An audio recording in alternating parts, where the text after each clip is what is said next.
Rumah Sakit Jakarta Eye Center Kedoya, Jakarta Barat menjadi salah satu vaskes yang memberi pelayanan vaksinasi COVID-19.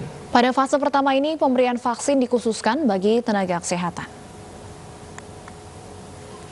Rumah Sakit Mata Jakarta Eye Center Kedoya menjadi salah satu dari total 488 fasilitas kesehatan atau vaskes di DKI Jakarta yang memberikan pelayanan vaksinasi COVID-19.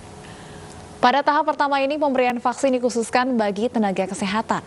Setiap harinya, JEC Kedoya bisa memberikan vaksinasi maksimal bagi 25 orang. Di mana jam operasionalnya adalah mulai pukul 12 siang hingga pukul 15 waktu Indonesia Barat.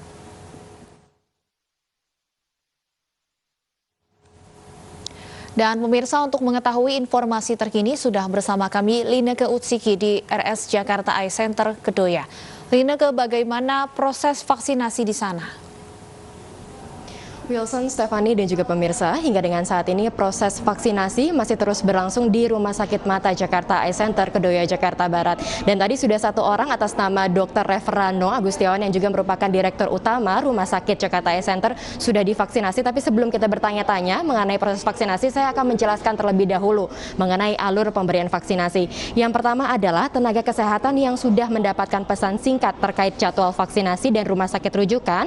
Ini kemudian pada hari vaksinasi ini yang bersangkutan akan terlebih dahulu diarahkan ke meja pendaftaran, karena memang untuk alur pemberian vaksinasi ini ada sebanyak 4 tahapan. Yang pertama adalah selain dari meja pendaftaran untuk registrasi yang membantu dari pihak petugas untuk memastikan bahwa yang bersangkutan memang terdaftar sebagai penerima vaksin, kemudian akan diarahkan kedua adalah ke meja 2, ini merupakan meja screening. Di sini penerima vaksin COVID-19 akan terlebih dahulu dicek kesehatannya dan juga diberikan edukasi mengenai vaksinasi.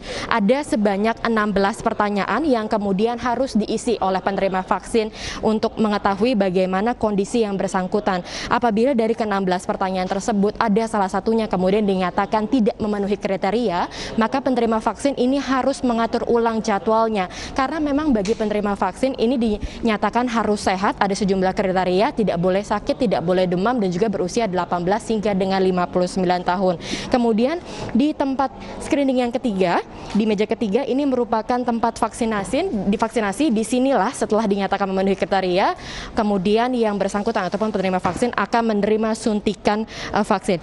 Kemudian saya akan langsung menanyakan, ini ada salah satu dokter Reverano, salah satu dokter yang kemudian sudah menerima vaksin, atas nama Dr. Reverano Agustiawan yang juga merupakan Direktur Utama Rumah Sakit Mata Jakarta Eye Center. Dr. Reverano, selamat siang. Boleh mungkin sambil berdiri kita sambil berbincang-bincang, dokter. Dokter, ini kan tadi sudah dilakukan vaksin COVID-19. Apa rasanya, dok? Ya, rasa pegel aja setelah disuntik, tapi yang lain-lain nggak ada rasa demam atau apa. Sampai saat ini sih nggak ada masalah apa-apa. Tapi berarti ada gejala efek sampingnya ya, dok? Minimal sekali. Pegel aja rasanya, pegel aja sama kayak kita disuntik. Sampai sekarang saya nggak ngerasain apa-apa.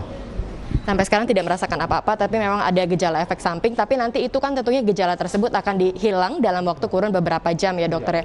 Tapi sebelum divaksinasi nih, dok, adakah persiapan khusus, dok?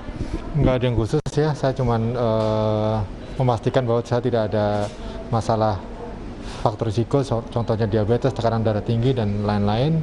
Dan untungnya saya nggak ada masalah itu, jadi tinggal langsung disuntik aja. Dr. Reverano ini kan dokter juga sebagai Direktur Utama dari Rumah Sakit Mata Jakarta Eye Center Kedoya. Mungkin boleh sedikit saya tanyakan mengenai juga dosis yang diterima di Rumah Sakit Jakarta Eye Center Kedoya ini, untuk perharinya ini ada berapa banyak dosis, dok? Oke, kita mendapat jatah satu hari sekitar maksimal 20 dosis. Jadi kita dapat mengambil dari puskesmas sekitar, kemudian yang ditunjuk oleh Sudinkes, kemudian kita mengambil sesuai dengan jatah kita. Jadi sehari kita bisa melayani sampai 20 vaksin. Gitu. Sehari melayani untuk 20 vaksin, ada 20 dosis. Mungkin boleh ditunjukkan, dokter, kepada pemirsa juga sekalian, seperti apa bentuk dari vaksin Sinovac yang buatan dari perusahaan Bio Farma asal Cina ini ya, dok ya? Ini adalah vaksinnya, vaksin ini diambil harus dengan penanganan tertentu dengan suhu tertentu dan segala macam, makanya kita harus dilihat apakah penyimpanan kita sudah sesuai dengan standar gitu ya. Vaksin yang akan disuntikan sekitar 0,5 ml ke dalam otot kita intramuskular. Berarti ada penyimpanan khusus kemudian yang dilakukan agar vaksinnya ini baik. Dan memang untuk efikasi ataupun kemanjurannya ini sebesar 65,3%, betul ya dok ya? Saya dengar begitu. Dan mungkin untuk memastikan dari Dinkesnya. Tapi apapun itu kita harus berusaha semaksimal mungkin untuk melaksanakan program vaksinasi ini supaya herd immunity itu tercapai di Indonesia sehingga kita tidak lagi terjebak di status COVID seperti ini. Gitu. Herd immunity ataupun kekebalan dari kelompok tertentu ini kan penting sekali ya dok, karena memang ada sejumlah orang begitu kriteria tertentu yang tidak dapat dilakukan vaksin COVID-19. Tapi dokter mungkin boleh ditekankan sekali lagi dokter, karena masih banyak sekali kemudian publik yang tidak tahu di tahapan pertama ini kepada siapa saja bisa ditujukan terkait dengan vaksin. Iya, untuk tahap pertama kita berikan kepada nakes, tenaga kesehatan yang resikonya tinggi untuk berkontak dengan pasien-pasien dengan COVID. Jadi di JSC sendiri yang kita menerima bukan hanya tenaga kesehatan yang ada di JSC, tapi juga tenaga kesehatan di luar Jakarta Center yang akan vaksin di sini. Gitu. Oke, baik, terima kasih banyak Dr. Revrano atas waktunya. Saya doakan sehat selalu ya dokter.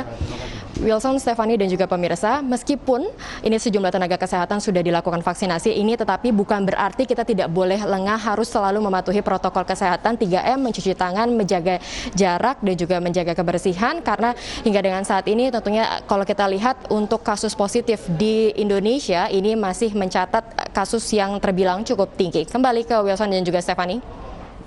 Baik, terima kasih Lineka atas laporan Anda. Selamat bertugas kembali dan tetap sehat.